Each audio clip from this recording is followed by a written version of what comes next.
Good morning. এখন বাজে সকাল 5টা আর আমরা ফুল রেডি।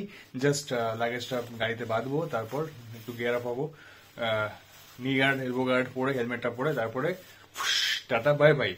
ফার্স্টে যাবো হচ্ছে বাবার কাছে। তো চলো, তোমাদের সঙ্গে রাস্তায় দেখা হচ্ছে। আমাদের লাগেজ বাঁধা কমপ্লিট হয়ে গেছে, কমপ্লিট করে এবার বাবু ফুল রেডি। বাবু ready?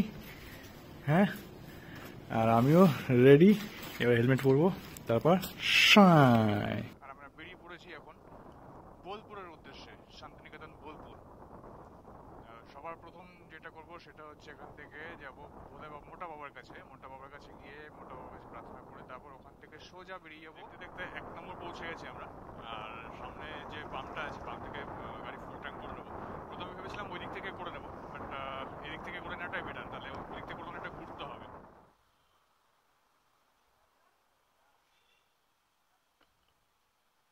Full tank total 10 litre হয়েছে 1100 টাকার। 1100 টাকার তেল। নাগেরবাজার ফ্লাইওভার সকালবেলা খুব একটা খোলা পাই না, আজকে খোলা পেয়েছি। এখন সকালবেলা দেখছি বাসও উঠে গেছে। বাস তো ফ্লাইওভারতে যাওয়া নিষেধ, সকালবেলা বাস উঠে গেছে উপরে। আমরা পৌঁছে গেছি ভূতনাথের কাছে। আর আমরা যাবো হচ্ছে অ্যাকচুয়ালি মোটা বাবা। তো মোটা বাবাটা অনেকেই চেনো না, তাদেরকে বলে দিই। মোটা বাবা হচ্ছে ভূতনাথের পাশেই, মানে ভূতনাথের রেল লাইনের ওই পাশে, আর মোটা বাবা এই পাশে। তো এই যে লাল মন্দিরটা দেখতে পাচ্ছ, লাল মন্দির থেকে ডান দিকে গেলেই সোজা একটা গলিতে ঢুকতে হবে। এই ডান দিকে গলিতে ঢুকতে হবে। এই ডান দিকে গলিতে ঢুকলেই মোটা বাবা দেখা পাওয়া যাবে। আর যারা ভূতনাথে আসলে অনেকেই চেনো, তো যারা জানো না তাদেরকে বলে দিলাম।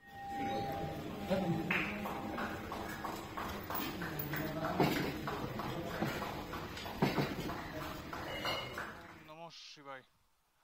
বাবা রক্ষা করো বাবা। আমরা এখন যাব ভূতনাথ দিয়ে। আমাদের অলরেডি 6:30 এখানেই বেজে গেছে। আমাদের টার্গেট ছিল যে এখানে 6টার মধ্যে এখান থেকে বেরিয়ে পড়া। এই নিমতলা শ্মশান, নিমতলা মহাশ্মশান। আর এটা হচ্ছে ভূতনাথের মন্দির। সকালবেলা যতটা ভেবেছিলাম ঠান্ডা লাগবে, ঠিক ততটাও ঠান্ডা লাগছে না। ও দারুণ হয়েছে। কুয়াশা কিন্তু ভালোই আছে। গঙ্গাপুর দেখলে বোঝা যাবে, দেখেছিস কুয়াশার এখানে।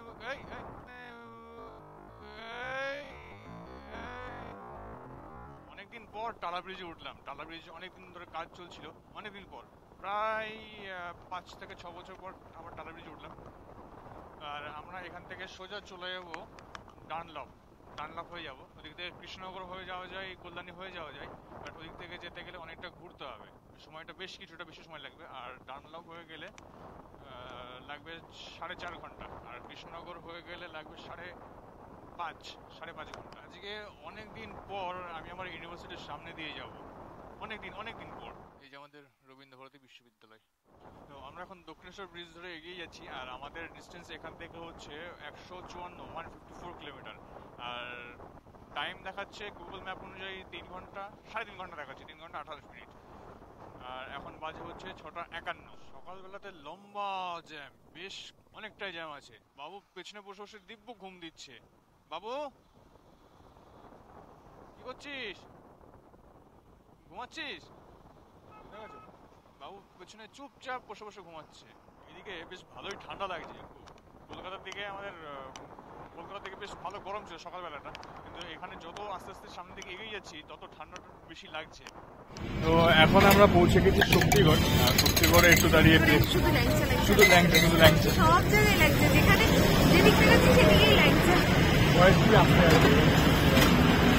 আর বাবু বললো ল্যাংচা খাবো না, ল্যাংচা ফেরার দিকে ল্যাংচা নিয়ে যাবো। আজকে জাস্ট ছোট্ট একটা ব্রেকফাস্ট করবো, সেটা হচ্ছে বাটার টোস্ট আর না হলে ডিম টোস্ট। তো বাবু বললো ডিম টোস্ট খাবো। ডিম টোস্ট খেয়ে আচ্ছা বাটার টোস্ট ডিম টোস্ট যারা খেয়ে দে এখান থেকে বেরিয়ে যাবো। এখান থেকে পরে স্কুলে ঘুষ করার পরে বেরিয়ে যাবো বলবো। যাই দুজনে নিয়ে নিয়েছি ডিম টোস্ট। বাবু গ্লাস পরে খেতে পারছে না, কি হয়েছে? গ্লাভস পরে খাওয়া যাচ্ছে। গ্লাভসটা খুলে ফেলো, আবার পড়তে হবে। আচ্ছা। এখান থেকে মাত্র 50 কিলোমিটার রাস্তা, পুষ্করা 27 কিলোমিটার। টানা 40 কিলোমিটার এরকম দুধারে মাঠ, সবুজ ধান ক্ষেত দেখতে দেখতে গ্রামের পরিবেশের মধ্যে দিয়ে আমাদের যেতে হবে টানা 40 কিলোমিটার। দেন তারপরে কি আসবে জানি না, তারপরে কংক্রিট আসতে পারে, গভীর জঙ্গল আসতে পারে, আবার অন্য কিছু আসতে পারে। আর কত কিলোমিটার বাকি? 25। আর 25 কিলোমিটার। বাবুতে আমাদের হাঁপিয়ে গেছে। ক্যামেরাটা অন করলে আমার নামে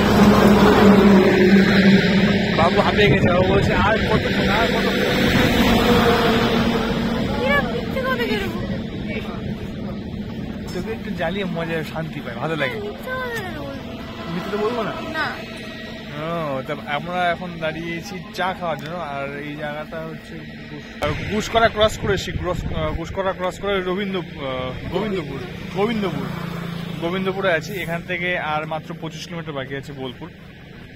এবার জাস্ট এটাই আমাদের লাস্ট স্টপেজ। এরপরে সোজা বোলপুরে গিয়ে দাঁড়াবো। আর যেটা আছে বোলপুর থেকে আমরা খোয়াই রোড যেটা আছে, আমরা একটা অন্য রুট দিয়ে যাবো, যেটা সবাই যায় চিত্রামোড় হয়ে, যেটা সবাই যায় শান্তিনিকেতন হয়ে। বাট আমরা ওই রোডটা না ধরে আমরা ধরবো খোয়াই রোড, যেটা সোনাঝুরি হাটের ওই দিক থেকে ঢুকে যাবে। যেখানে যাওয়ার পথে আমাদের সোনাঝুরি হাটটা পড়বে, যাওয়ার পথেই। মাটির ভাড়ে চা খাবে বলে একটা রিলস বানাচ্ছে। হ্যাঁ, বোলপুর এসছি মাটির ভাড়ে চা খাবে। হ্যাঁ, এই যে এটা পুরো ডিফারেন্ট রিলস হচ্ছে রিলস। এখান থেকে দুদিক থেকে যাওয়া যায়। সোজা রাস্তা দিয়ে গেলে যাচ্ছে বোলপুর স্টেশন হয়ে চিত্রামোড় হয়ে উঠছে। আর এদিক থেকে গেলে এখান থেকে কেউ ডান দিকে যেতে হয় বোলপুর চিত্রামোড় হয়ে উঠতে গেলে। আর সোজা যেতে হয় যেটা খোয়াই পারবার সোনাঝুরি হাটের সাইড দিয়ে যে রাস্তাটা আছে, ওই রাস্তাতে উঠতে গেলে সোজা যেতে হবে। তো আমরা যাব সেই সোজা রাস্তাতে। এই মোড় থেকে এখান থেকে ডান দিকে গেলে বোলপুর স্টেশন চিত্রামোড় যেটা উঠছে, আর সোজা গেলে যাচ্ছে খোয়াই রোড। হ্যাঁ, বোলপুরে আসলে রাস্তা যদি এরকম সুন্দর হয়, বা শুধু বোলপুরে না, যেখানে রাস্তা এরকম সুন্দর হয়, মানে ঘোরার একটা আলাদাই মজা চলে আসে। যে এতটা যে রাস্তা আমরা জার্নি করে আসলাম, তার যে ক্লান্তি, মানে এখানে ঢোকার পর এই পরিবেশটা দেখার পর সেই ক্লান্তি এক নিমেষের মধ্যে ছুটে পালাই। আমরা আর 200 মিটার পরে নেব রাইট টার্ন নিলে যাবে এটা খোয়াই রোড। এখান থেকে আমরা নেব রাইট টার্ন। আজ থেকে 10 বছর আগে এই রোডটা খুব পিচের রোড হয়নি, তখনও ইটের রোড ছিল, মাটির রোড ছিল। তখন যখন যাওয়া আসা করতাম, মানে বর্ষার সময় রীতিমতো খুব নাজাল হয়ে যেত।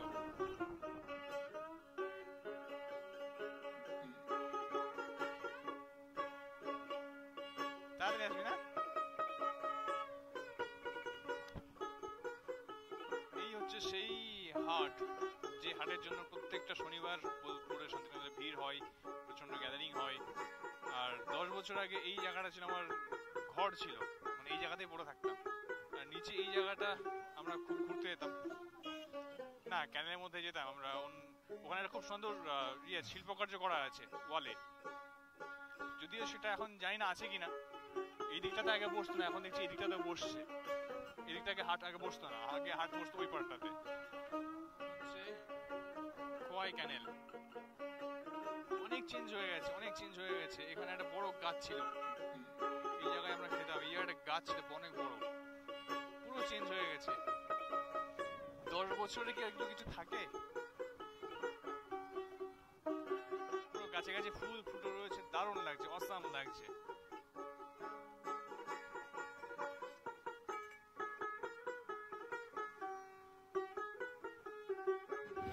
ফাইনালি আমরা পৌঁছে গেলাম। এবার জাস্ট রুমের মধ্যে আগে থেকে বুক ছিল, এবার সেই রুমগুলো দেখবো কি আছে। জুতো পরে ঢুকবো। আচ্ছা, একটা ডাবল বেডরুম, এটা একটা ছোট্ট ব্যালকনি দিয়ে করা আছে বসার জন্য। আর বাথরুমটা কোথাও লাইট আছে? কোনটা? আচ্ছা, এটা হচ্ছে বাথরুম। কেমন বাবু, দেখে নেব। বাইরে একটা বসার জায়গা আছে ছোট্ট। হ্যাঁ, ঠিক আছে। ও এবার লাগে বাবু, তাহলে আমরা পৌঁছে গেলাম। হ্যাঁ, আমরা পৌঁছে গেলাম টুকটুক করতে করতে। মাত্র ক ঘন্টা সময় লাগলো আমাদের? 5 ঘন্টা। আর রুম যেটা বলি সেটা হচ্ছে তোমাদের রুম এখান থেকে যেটা সাহেবেদি পার্ক আছে, সাহেবেদি প্রান্তিক স্টেশন আছে, সাহেবেদি পার্কের ঠিক পেছনটাতে একদম নতুন হয়েছে এটা। আর এটা আমাদের পড়েছে 1200 করে পার ডে, কমের মধ্যে 1200, এটা অনেক অনেক অনেক বেটার। তো চলো আজকের মতন এই ভিডিওটা এখানে এন্ড করছি, দেখা হচ্ছে নেক্সট ভিডিওতে। ততক্ষণ যারা যারা এখনো পর্যন্ত সাবস্ক্রাইব করেনি অবশ্যই চ্যানেলটাকে সাবস্ক্রাইব করে দিও, আর যারা ফেসবুক পেজ থেকে দেখছো তারা অবশ্যই পেজটাকে ফলো করে দিও। তো চলো টাটা, দেখা হচ্ছে পরবর্তী ভিডিওতে, টাটা।